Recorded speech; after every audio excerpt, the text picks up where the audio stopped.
nuestro Señor Jesucristo. Llévanos de tu poderosa mano, Padre, para que podamos tomar cada texto, poderlo, Señor, interpretarlo de acuerdo como tú lo dejaste escrito, Padre, sin quitarle ni añadirle. En el nombre poderoso de Jesús te lo suplicamos. Gracias por cada siervo, cada sierva que se encuentra y que podamos juntos caminar con esta visión de hacer todas las cosas con excelencia para la gloria y la honra de tu nombre. En el nombre poderoso de Jesús te lo pedimos. Amén. Amén. Y amén. Gracias. Vamos tomen nota, ¿verdad? El folleto que ya lo tienen. No todas las cosas que hablo están en el folleto. La última vez que vieron el folleto, más o menos lo llevé de la mano hasta con 5 preguntas donde podían explorarla, pero voy a hacer un resumen de lo que me interesa como escudero de Dios, cómo se forja un escudero de Dios y qué es la actitud que esperamos de un escudero de Dios. En primer lugar, el escudero es un llamado de Dios. Siempre que estamos hablando nosotros de escudero, pensemos que estamos hablando de alguien que protege y extiende el reino. O sea, proteger y extender el reino. Desde la perspectiva donde Dios te ha llamado, donde te encuentras actualmente, en el proceso que Dios te ha llevado, tú estás protegiendo el reino. Y es difícil pensar, nosotros protegemos algo, Dios no necesita protección, pero de alguna manera nos da responsabilidades para que nosotros trabajemos en pro de su reino. Una característica que me viene a la mente ahorita es pensar, por ejemplo, cuando hablamos de querubines, serafines, cuando se habla de la caída de ese ángel, ¿cómo se le dice tú, querubín? Protector. O sea, que siempre esa característica, ¿verdad?, de un siervo es proteger el reino, extender el reino. En cierto momento Jesucristo se fue y se constituyó escudero de su Padre. ¿A qué vino a la tierra? A darle cumplimiento a un plan eterno. La palabra eulógetos joteos, gaipaters, quiere decir que Dios nos ha bendecido con toda bendición en los lugares celestiales, en los epuráneos. Quiere decir que para ser un escudero, Dios tiene que poner todo el armamento necesario, tiene que poner las virtudes necesarias para que nosotros podamos hacer lo que Él quiere que hagamos. Y de hecho hay 2 cosas, el querer y el hacer solo provienen de Dios. Querer interno y el hacer externo. El querer interno está asociado a identidad y el hacer es lo que Dios quiere que hagamos para su gloria. Cuando nosotros no lo conocíamos a Él, cuando todavía no teníamos la experiencia de lo que es el regeneramiento, nosotros podíamos hacer cosas, pero esas cosas que podíamos hacer no tenían ningún mérito delante de Dios, porque todas las cosas que se hicieron en una religiosidad no llevan gloria y honra a su nombre, porque caemos en lo que se llama el altruismo. Una acción altruista es que alguien que quiere ayudar, como dicen muchas personas que pretenden ganarse el reino de los cielos con acciones entre comillas buenas. Cuando yo muera voy a dar toda mi fortuna a los pobres. Cuando yo muera voy a dar un porcentaje para esto y para lo otro. Esas son acciones altruistas, pero que no salvan.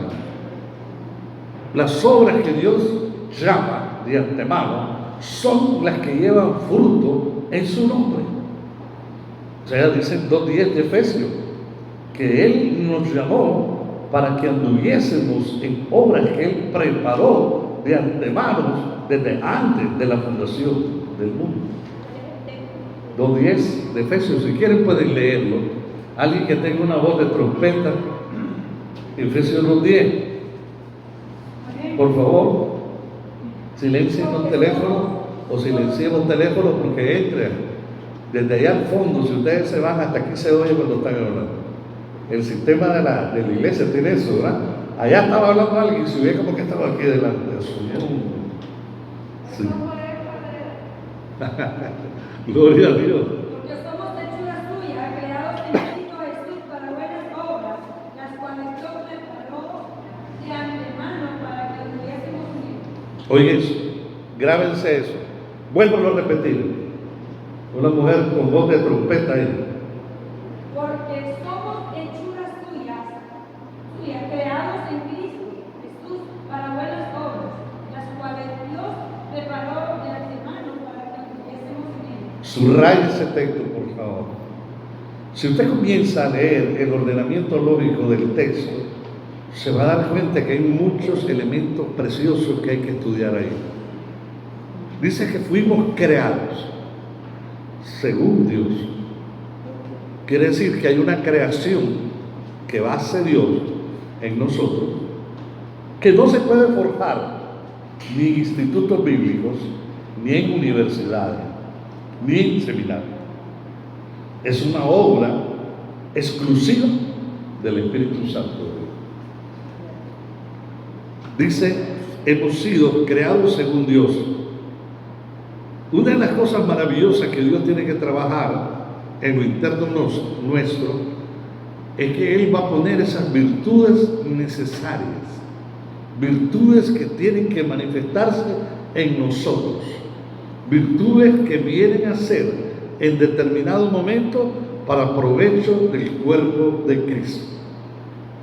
Quiere decir que si Dios te puso ahí, te puso con un propósito y ya estás caminando en un proceso de enseñanza-aprendizaje para que las virtudes de Cristo se desarrollen y se manifiesten en ti. Es el desarrollo de la gloria de Cristo en ti. Cuando nosotros venimos a Cristo, comienza un trabajo que Dios hace. Hermana, solo las dos frasecitas que mencionaste. Vuelva por favor, disculpe que la moleste tanto.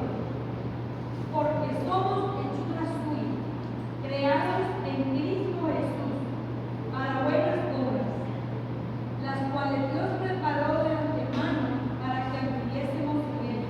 Entonces, si usted se fija, todo lo que somos, todo lo que hacemos es en Cristo Jesús. No existe ningún mérito para nosotros. Si eres inteligente, ya has desarrollado inteligencia, ciencia del Altísimo, conocimiento del Altísimo, sabiduría del Altísimo, es porque Él lo desarrolla en su Hijo cuando tú recibes a Cristo como tu Señor y Salvador. Ese es el hacer. El ser, primero, el ser, y el hacer es lo que haces para Él. La voluntad. Sí, el hacer es el poder que se manifiesta en la fe que es entregada una vez a los santos para hacer lo que Él quiere que hagas para la gloria de la obra de su nombre. El ser es identidad. La acción que Sí. Una vez que las virtudes de Cristo, el hipóstasis de Dios, se manifiesta en nosotros, somos capacitados por Dios para hacer lo que Él quiere que hagamos. ¿Me puede explicar? Ahora bien, en la caída, fuimos deteriorados, inhabilitados para agradar a Dios. No podemos, desde la condición caída, poder producir obras que agraden a Dios.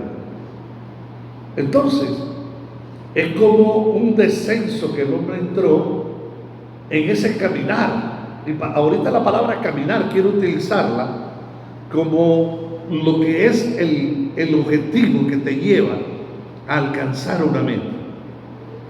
Por eso Cristo dijo: yo soy el camino, la verdad y la vida. Cuando utilizamos camino, estamos hablando primero lo que Dios va a hacer en ti, cómo Dios va a forjar todo para que tú cumplas con el propósito divino, el cata prótesis cata. Si tú no te dejas moldear por la mano de Dios y atrasas el proceso divino, entonces somos los únicos culpables de que ya Dios no cumpla las promesas, porque hemos sido negligentes en ese proceso de enseñanza, aprendizaje.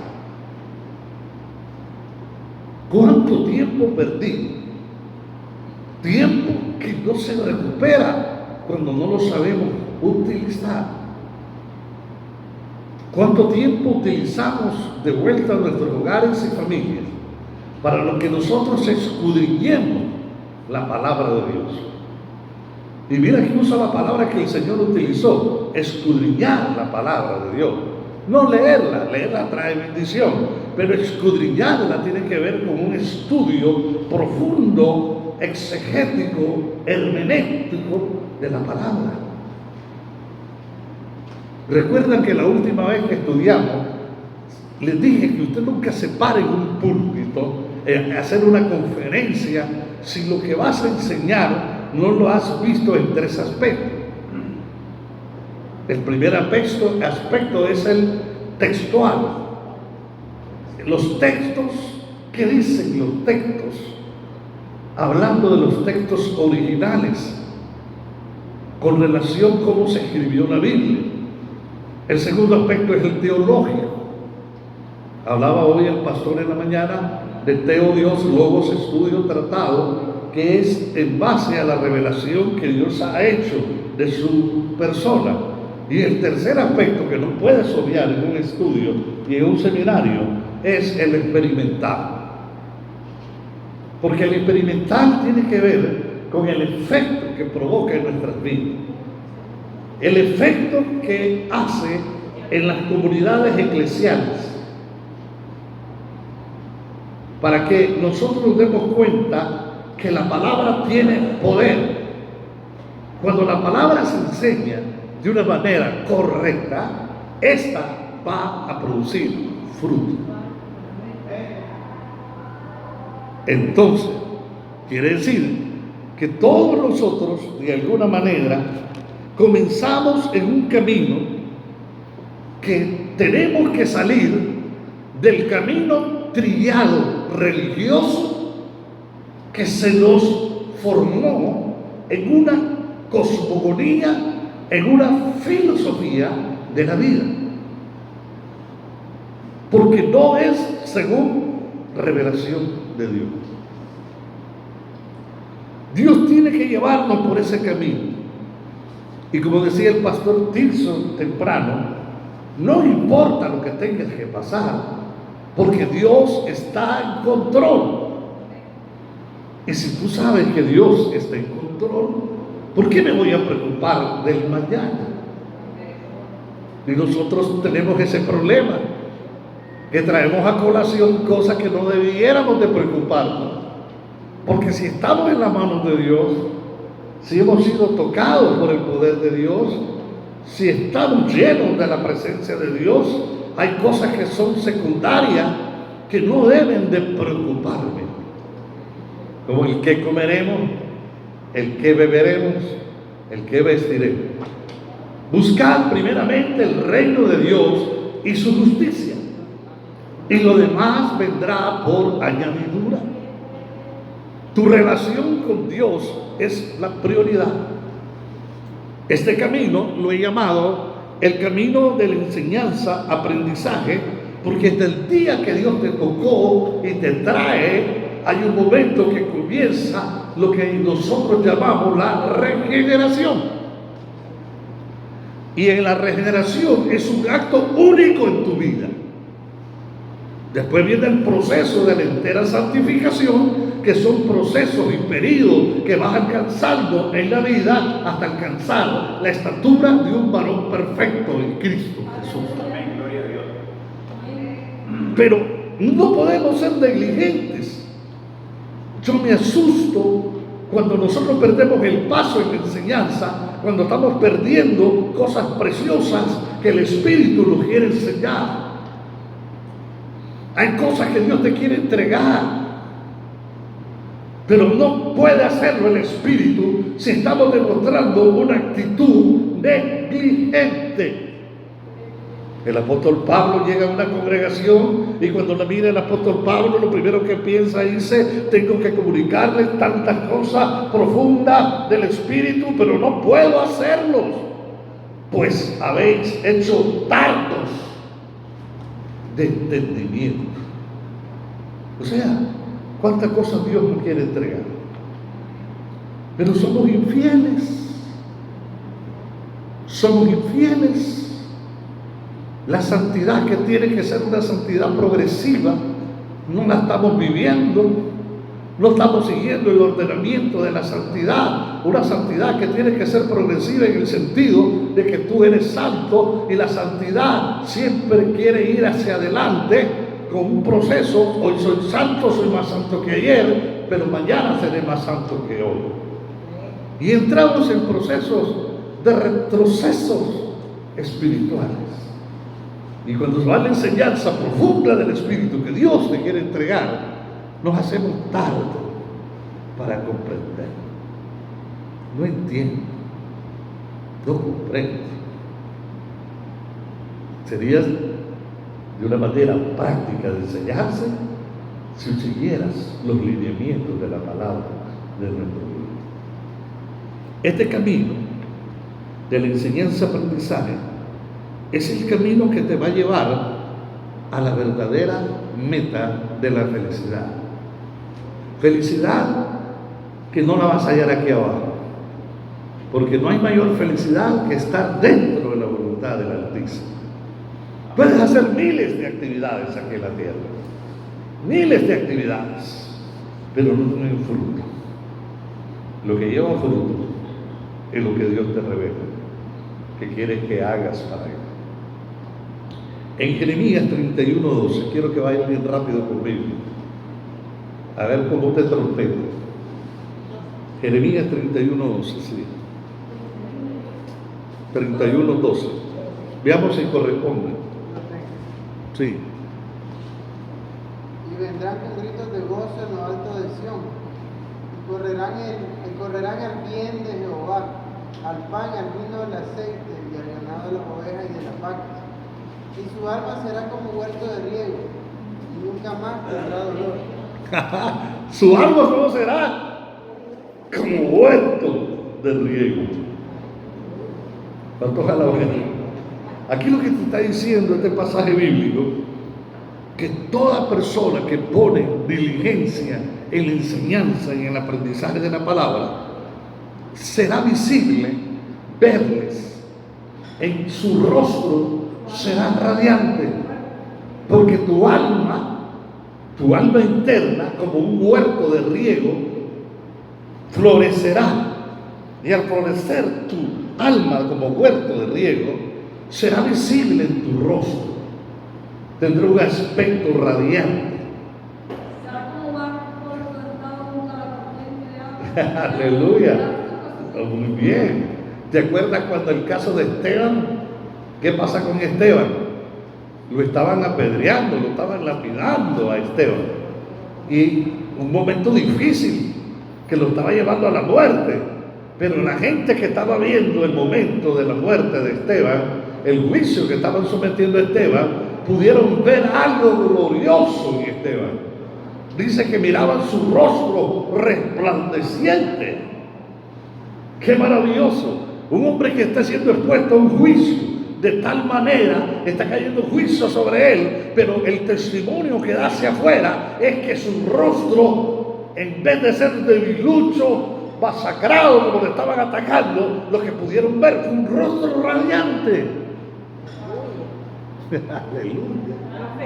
Y es cuando personas que no han sido cristianas fallecen, mueren con un rostro bien feo, pero el que muere en Cristo se muere sonriendo. Amén.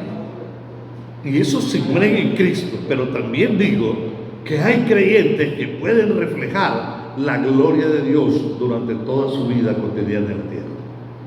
Las personas te van a identificar cuando la gloria de Dios está contigo, cuando la gloria de Dios tú la cargas. Entonces, me basta ver una mirada a mi hermano José Martín para ver la gloria en él. Sin que me diga nada, me doy cuenta que hay algo que le acompaña, que es la gracia de nuestro Dios.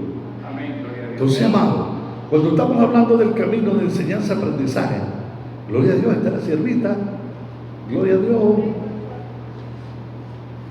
va a llevarnos por un camino en que la gente podrá ver, las personas que viajan al lado nuestro mirarán nuestros rostros, que son rostros radiantes, porque sabemos que la gloria de Dios nos acompaña. Y este es parte de un cumplimiento profético, un cumplimiento del propósito que tiene que ver en nuestra vida. Quiere decir que el camino que estamos forjando y caminando hoy a través de la palabra y el regeneramiento es un camino que vamos a salir del camino trillado de la religiosidad a comenzar a caminar en calzadas más altas, en caminos más altos, caminos que la Biblia llama caminos de santidad, porque el camino de santidad es más alto todavía. Cuando las personas están en el camino trillado religioso, están caminando todavía en el hombre natural. Por eso Dios dice: mis caminos no son vuestros caminos, ni mis pensamientos vuestros pensamientos. Porque es necesario entrar en una comunión con Dios desde que lo recibimos, para que exista lo que llamaríamos un salto cualitativo de nuestra fe. El salto cualitativo, ¿dónde lo encontramos? En Romanos 10:8. Váyanse a Romanos 10:8.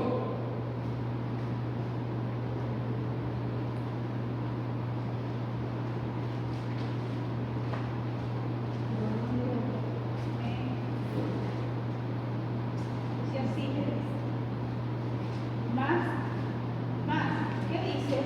Cerca de ti está la palabra, en tu boca y en tu corazón. Esta es la palabra de fe que predicamos. Fíjense qué interesante. Para que el escudero de Dios cumpla con el propósito divino,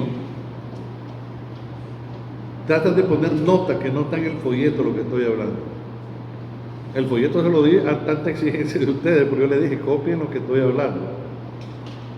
Fíjense bien, el escudero no puede perder las enseñanzas que vienen del Espíritu de Dios. Usted tiene que estar con los oídos y los ojos abiertos espiritualmente para escuchar lo que Dios tiene que decir a sus siervos. Cada enseñanza, si alguien se para a enseñarnos en este lugar, es porque viene con la unción del Santo. Nunca menosprecies al hombre o a la mujer de Dios que se para a enseñar de parte del Altísimo, porque hay una impartición de la unción que está sobre su vida y que te quiere entregar, pero tú, para que la recibas, tienes que estar también en una dimensión espiritual, captando. Yo estoy hablando con las personas y tal vez he orado toda la madrugada pidiendo algo porque quiero dirección de Dios, y cuando hablo con alguien yo estoy atento a las palabras que salen de su boca, porque he pedido a Dios que me instruya, que me revele, que me dirija, que me oriente, y cuando hablo con alguien estoy atento como un radar para escuchar la palabra que estoy esperando. Y quizás aquella persona que está allí no se da ni cuenta que en ese diálogo que tenemos de intercambio estoy recibiendo revelación preciosa de nuestro Dios. ¿Te das cuenta que no puedes perder enseñanzas que vienen del Espíritu? Porque la vida que nosotros tenemos en la tierra es una vida corta en tiempo, como neblina, dice la Biblia, que es la vida del hombre, como la flor del campo que aparece y después no está. Si eso es la vida, quiere decir que debo de aprovechar todos los tiempos que me pone el Altísimo para que aprenda. Porque lo que estoy aprendiendo hoy me va a servir mañana para la tarea que Él tiene para mí. Hello, se fueron los aleluya. Él tiene una tarea para ti. Él tiene algo que quiere que hagas para Él. Pero para que Él te entregue la tarea en tus manos, tienes que aprender primeramente todo lo que tienes que tener, todas las virtudes, el apóstasis de Dios, virtudes necesarias para que hagas lo que tengas que hacer. Entonces, dice la Biblia que cuando la palabra viene, predicamos la palabra de fe que es Cristo, la palabra penetra en las profundidades de tu espíritu, dice que entra donde nada puede llegar, hasta el espíritu, el alma, y dice que llegando a esas profundidades, dice que comienza a ser un barbecho espiritual. El barbecho espiritual es lo que tiene que hacer la palabra, como una espada poderosa que tiene que botar y derribar todo aquello que fue puesto por la religiosidad. Parece que no hay amén. O están muy serios, no sé, nunca los había visto así. Están muy bravos, de verdad. Así no. Santo Dios. Entonces, cuando tú estás así, la espada entra, la espada bota, la espada derriba, la espada arranca todo lo que no es de Dios. Todo lo que la religiosidad puso ahí. Y comienza el espíritu a orientar. Y comienza el espíritu a poner lo verdadero. Cuando tú comienzas a recibir esa verdad, hay alegría en tu corazón. Tu cara se ve radiante. Hay algo que está pasando. Estás recibiendo. Te estás haciendo sabio. Hay sabiduría de lo alto. Has recibido a Cristo, que es la sabiduría personificada del Elohim. Lo recibes. Y es viable que cuando abres tus palabras, en tu boca salen sazonadas por la Escritura. Cuando tú le hablas a alguien que ha recibido revelación de parte de Dios, la gente siente el impacto de la palabra. La gente no oye que estás hablando palabras trilladas, sino que está oyendo palabras que pone el Espíritu para tu vida. Yo a veces le tengo que decir a la gente, sigue hablando, mi hermano. Sigue hablando, porque estoy recibiendo. Sigue, dame más todavía, porque yo no quiero perder lo que el Espíritu me está sirviendo ahorita. Esto te lo da Dios para mejorar nuestro camino, para que cambien nuestras situaciones. ¿Quién no quiere que vengan mejores días sobre nuestra vida? ¿Quién no quiere una mejor economía de nuestras vidas? ¿Quién no quiere una mejor situación familiar para los nuestros? ¿Quién no quiere la bendición del Altísimo hasta la cuarta generación de los nuestros? Entonces hay que ser diligentes en este proceso, en el caminar con Dios, este camino que testificamos como camino de santidad, agio, en el griego. Agio.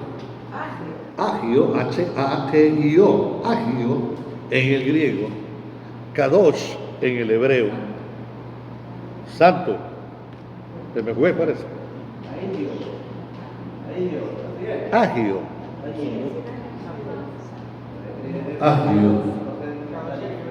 H-A-T-I-O, es algo fonético, ¿cómo suena al oído? Santo, es lo santo, kadosh en el hebreo. ¿Se acuerdan? Kadosh,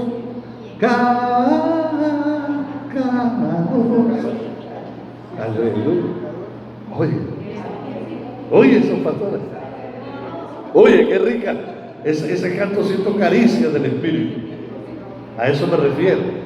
Que cuando estás lleno de Dios, de la revelación de Dios, cuando hablas, cuando cantas, hay algo que transfieres en el Espíritu. La gente te oye y se siente que está en el cielo.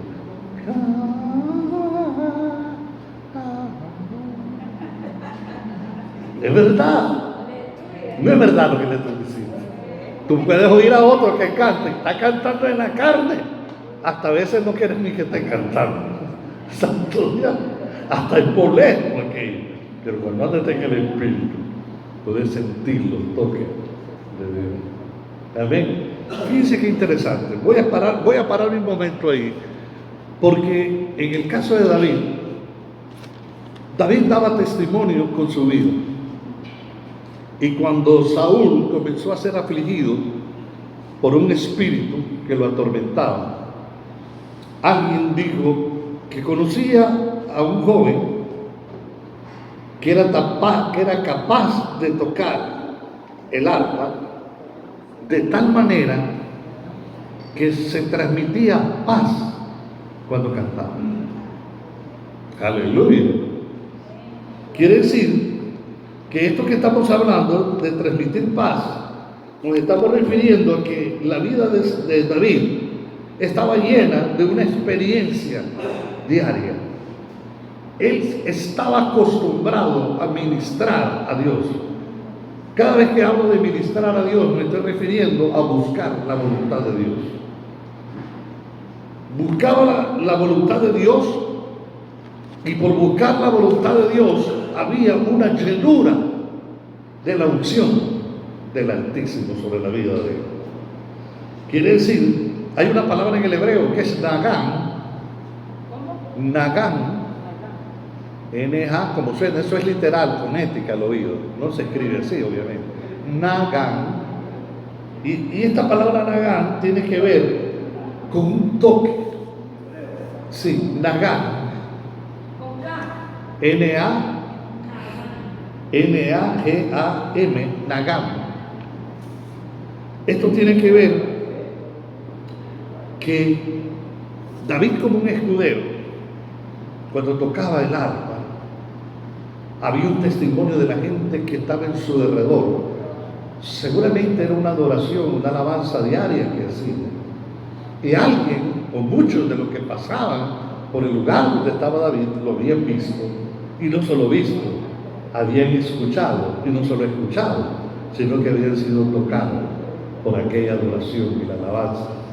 De hecho, a David se le llama el dulce cantor de Israel. Sí. Tocar un instrumento con mucha habilidad, según el hebreo, pero transmitiéndolo en el área espiritual, es habilidad de Dios. Tocar un instrumento con habilidad, una habilidad santa que transmite Dios. Esa habilidad santa que transmite Dios es porque Dios quiere glorificarse. Y de hecho, cuando tú tienes un adorador en el altar, yo vine aquí a la iglesia 3-4 ocasiones y hay una adoración tremenda, que uno se siente elevado. Son adoradores. Yo no le llamo músico como muchos le llaman. El músico toca todo ritmo y al mundo. Yo le llamo levitas. Los levitas, gente especial, ministrar la voluntad de Dios a través de la alabanza. Quiere decir que alguien miró a David y le llamaban el dulce cantor, ¿verdad?, de Israel. Ese dulce cantor de Israel, cuando alababa, cuando adoraba, transmitía presencia de Dios, transmitía amor de Dios, transmitía protección de Dios, virtudes que son necesarias para poder abrirse camino dentro de un camino lleno de oscuridad. Recuerda que las tinieblas son prototipo del maligno. En el griego hay ciertas palabras que identifican la obra satánica como una esfera de dominio. En 1 de Juan 5:19, vayan a 1 de Juan 5:19.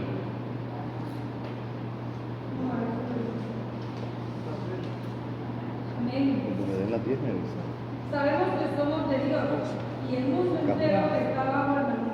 Oiga eso. Sabemos que somos de Dios, una identidad, ser. Pero dice, el mundo está bajo el maligno. El mundo está bajo estructuras ideológicas de dominación. Hay una palabra en el griego que es skia, se escribe fonética, S-K-I-A, skia, es sombra, skia. Significa que la sombra, la noche, las tinieblas son productos de dominación del maligno. Quiere decir que hay pensamientos que están dominados por el maligno. Ya. Hay mentes que están entenebrecidas por el poder satánico. Escotipso, recuerden que esa palabra se la enseñé varias veces, tiene que ver con áreas de dominación satánica. Escotos, escotipso, escotipso es de la palabra que se deriva, y la palabra esquea es sombra. Por eso se le llama a Satanás el príncipe de las tinieblas. Para romper esa esfera de dominación satánica, solo a través del poder de Dios se puede hacer. No existe manera humana de romper con la dominación satánica que solamente con el poder de Dios.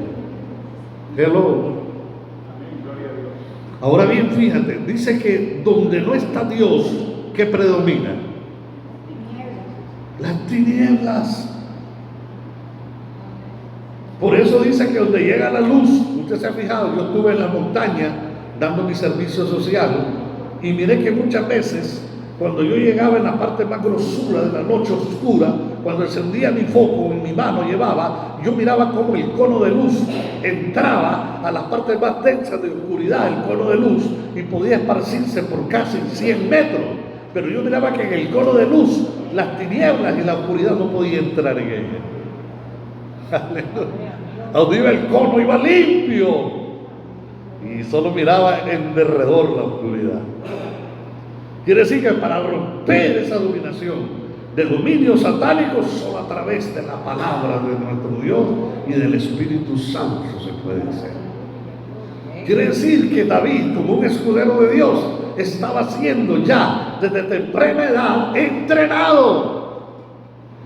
Ahora no empieces y no creas que solo cuando vienes a la iglesia estás empezando a que Dios te forme. Desde que estabas en el vientre de tu madre, Dios te había escogido como profeta para la nación. Parece que nadie se goza con eso, Chávez. Parece que te hubiera contado un cuento en camino. Te estoy hablando una verdad, ¿cierto? Dios te conocía. Ginosko es la palabra que se usa en el griego. Ginoskei. Yo te conozco antes que te formara en el vientre de tu madre y te di para profeta a las naciones. El que te hizo en el vientre de tu madre te ha venido forjando desde tu niñez, te ha venido preparando en el camino para que le sirvas al Dios Todopoderoso. Hoy lo que está viendo es culminar en alguno, en el ministerio pastoral, profético, evangelístico, maestro, en lo que Dios te ha llamado. Es un proceso que va a culminar hasta que entres en la plenitud de la herencia que Dios tiene para ti. Por eso es que no te puedes, amado hermano, desviar, perder tiempo, no saber priorizar en tu vida lo que necesitas para el crecimiento. Quiere decir que esta palabra, Nagán, habilidad espiritual o para tocar el instrumento, está asociada con la capacidad de cantar, tocar y transmitir la presencia de Dios. Usted sabe eso, amado. Yo puedo escuchar varios cantores, pero no siento que transmitan a veces eso.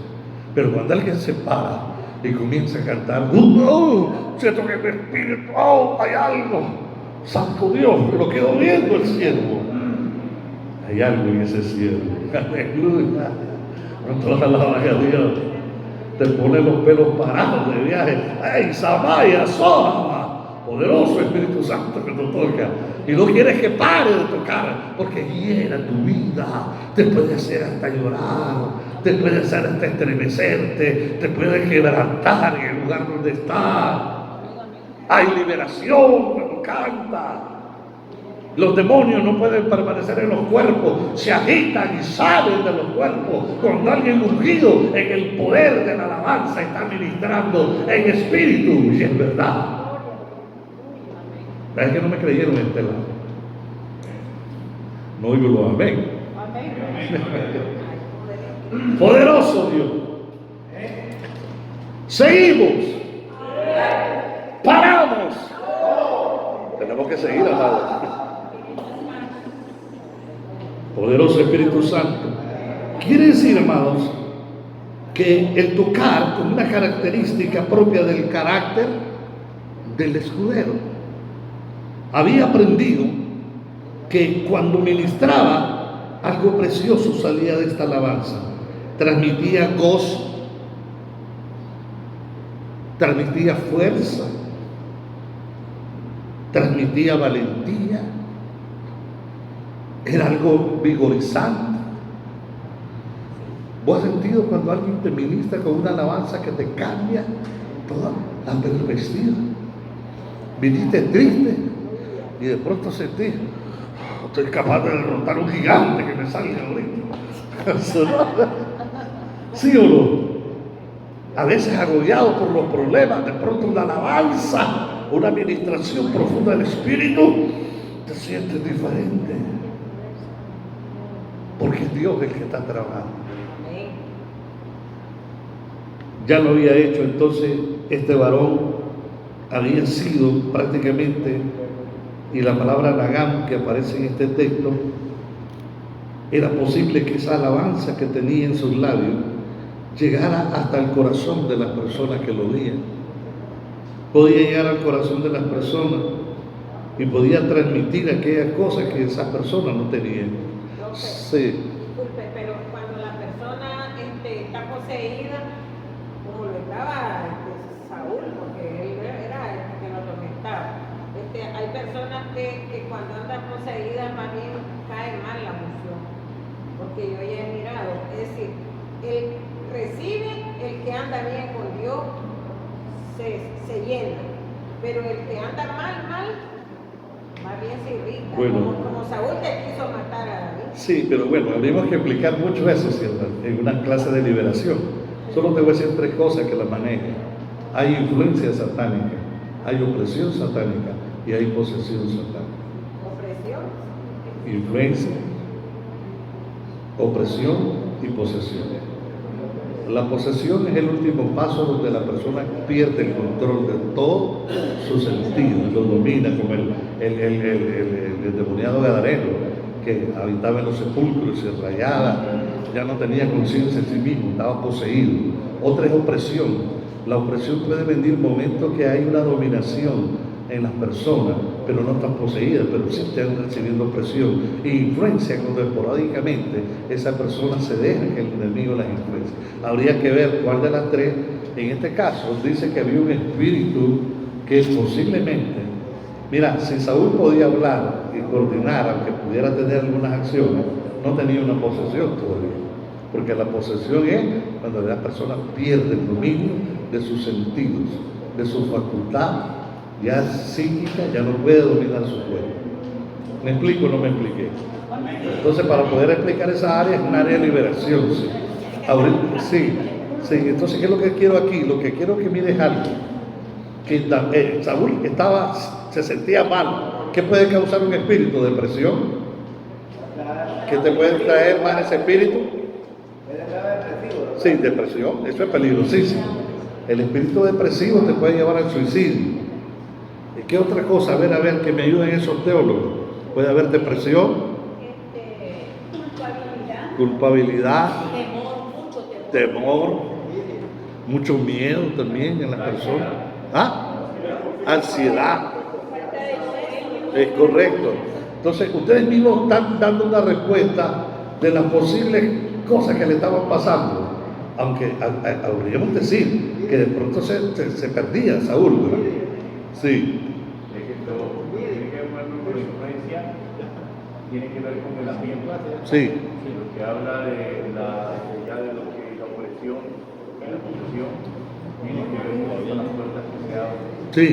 Hay que estar claro también que a veces pues, no todo es del diablo, pues. Bueno. La maldad del corazón del ser humano, saca esas cosas a relucir. Claro. Como Santiago dice que la guerra, ¿de dónde viene? Claro. El corazón del hombre. Estamos de acuerdo en lo que estás hablando, pero en este caso hay un testimonio ya bíblico, No, claro. que era un espíritu aquí, ¿verdad? Por eso usted cuando vaya a ministrar a algún lado, váyase con un don que es importante que lo maneje, que es el discernimiento de espíritu, para que sepan qué es la situación que tienen enfrente. Yo fui a donde una persona que habían llegado muchos ministerios y las personas dijeron, va a ser libre, y la persona seguía siempre, porque solo llegaban en emociones y no en el espíritu.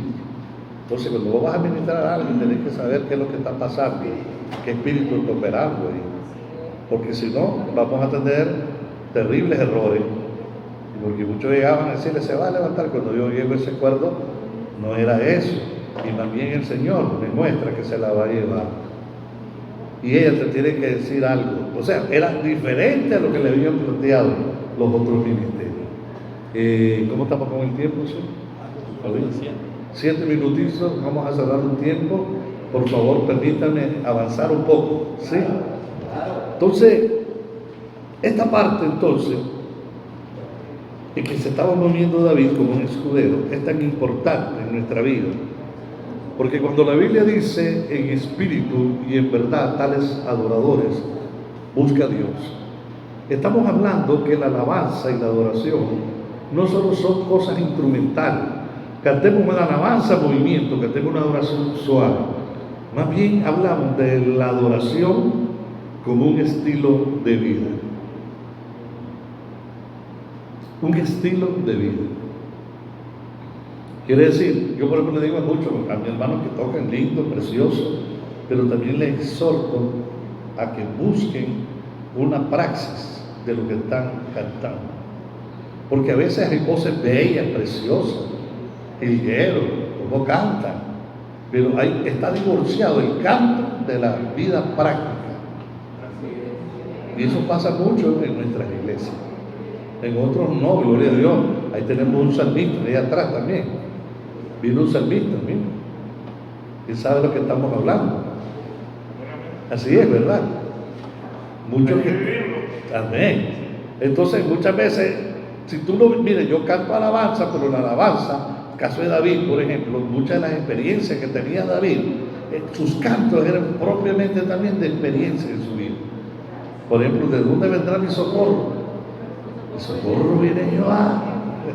Porque eso lo recordaba él, las persecuciones de Saúl, cómo lo seguía para matarlo en todos lados, y a dónde se corría, solo Dios lo podía ayudar. Así sucede. Yo tengo un canto salmista, tal vez si pudiéramos cantarlo en un intermedio. Dice, oh Jehová, muchos son mis adversarios, muchos son los que se levantan contra mí, muchos son los que dicen de mí, no hay para él salvación en Dios, mas Jehová es escudo alrededor de mí, es mi gloria aquel que levanta mi cabeza. Mas Jehová es escudo alrededor de mí, es mi gloria aquel que levanta mi cabeza. Qué lindo eso, ¿ah? Dice que es escudo también el Señor. Cuando tu adoración, cuando tu alabanza es un estilo de vida que agrada a Dios, va a haber un respaldo de Dios en todo lo que haces. Dios va a estar ahí contigo. Como poderoso gigante estará Dios contigo. Qué maravilloso es pensar que tengamos el respaldo de Dios en todo lo que hacemos. Cuando predicamos, la presencia de Dios ahí. Cuando enseñamos, otra recomendación que yo mismo me la aplico: nunca enseñemos cosas que no estamos viviendo. Ponerse en un púlpito a hablar de cosas que nosotros no tenemos esa práctica tampoco. Sí. Mi hijo Aldo, después que salió de la universidad, empezó a entrar a un conjunto de esos raperos y esas cosas. Y pues yo sufrí mucho verlo a él. Y a una señora le dije que me ayudara a hacer ayuno y oración. Y entonces ella llegaba y me ungía el cuarto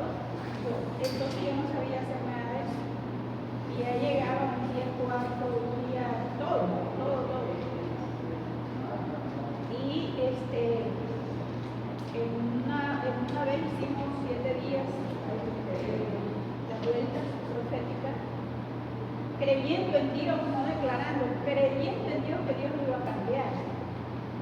Y ese último día, pues él no estaba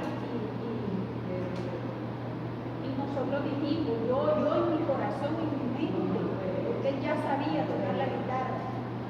Y en mi mente y en mi corazón, profundamente derramando lágrimas, yo lo decía que mi hijo iba a ser un adorador de Dios. Aleluya. No pasó mucho tiempo cuando eso sucedió. Vino una hermana en Estados Unidos que no era ni mi amiga, era solo una conocida, pero llegó al siguiente día y yo le dije, hermanita, ore por mi hijo. Ahorita aprovechemos que él está ahí, ya andaba el cabello hasta aquí. Y la hermana lo llamó, a veces yo lo tocaba, lo acariciaba, pero era orando y él me apartaba. Y con la hermana, le dijo la hermana, arrodíllese y vamos a orar. Y la hermana lo murió. Al día siguiente, hermano, fue impresionante. Me dice, era domingo, y me dice, mamá, ¿dónde está la Ingrid? Ingrid es la que arregla el cabello y eso, ¿verdad? Entonces, como era domingo, yo le dije, vámonos. No está donde estaba, pero yo sé dónde está, vámonos. Y cuando llegamos le digo a Ingrid, aunque sea con un cuchillo, pero usted me le corta el pelo. Se fue a conseguir la tijera de la mamá, de la ruptura de la mamá, y le cortó el cabello. Al día siguiente, aceptó al Señor. Y eso fue hasta el día de hoy, es maravilloso, es un adorador de Dios. Gloria a Dios. Damos gloria a Dios. Él lo hizo. Cristo. Tómese 10 minutos y regresamos, por favor.